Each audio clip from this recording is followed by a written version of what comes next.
L'effondrement des trois banques américaines entraîne une vague de doute dans le monde entier. La crainte de la contagion agite les marchés américains et européens. Une peur renforcée par les turbulences traversées par le Crédit Suisse. Il y a eu un problème de trésorerie, un problème de liquidité, un problème pour ces banques de capacité à réaliser leurs actifs qui, pourtant, sur le papier, étaient des actifs sans risque. Parce qu'elles sont dans une situation où elles ont des actifs sûrs, mais elles ne trouvent pas immédiatement des gens pour les acheter. Parmi les banques en faillite, la Silicon Valley Bank est une banque proche des milieux de la tech. Sa disparition représente la plus grande faillite bancaire aux États-Unis depuis la crise financière de 2008. Cependant, sa défaillance n'est qu'une demi-surprise et a été amplifiée des erreurs de la part des autorités monétaires.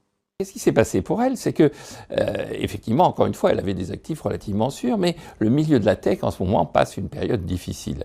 Le milieu de la tech, d'ailleurs, supprime des emplois. Le milieu de la tech s'interroge sur la pertinence des investissements qu'elle a réalisés. Et donc, ils ont voulu retirer leurs fonds. Mais la Silicon Valley, elle a encore une fois des bons du trésor qu'elle ne peut pas vendre.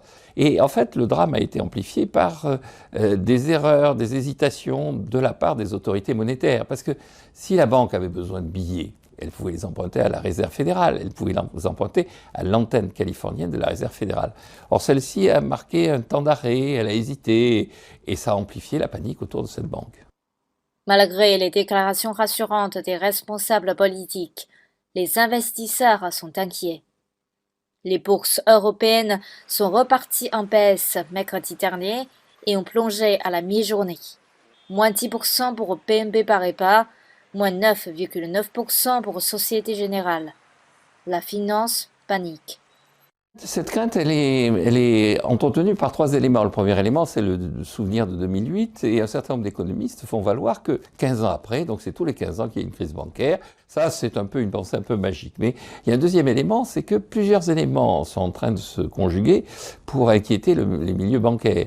Parmi ces éléments, il y a le fait qu'il y a une autre banque qui est en difficulté, qui est le Crédit Suisse, qui est une vieille banque européenne, et dans un pays qui est réputé pour avoir une tradition bancaire solide. Puis le troisième élément, c'est que quand vous faites monter les taux d'intérêt, pour les banques, c'est une bonne chose dans l'avenir. C'est-à-dire que les banques, elles vont pouvoir prêter à des taux d'intérêt plus élevés et elles vont pouvoir gagner de l'argent.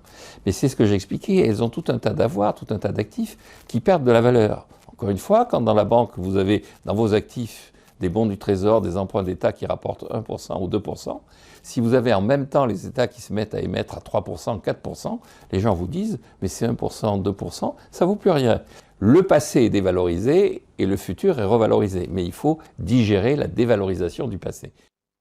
Depuis l'été 2022, les banques centrales américaines et européennes sont engagées dans une politique de hausse accélérée des taux directeurs, inédite depuis les années 1980.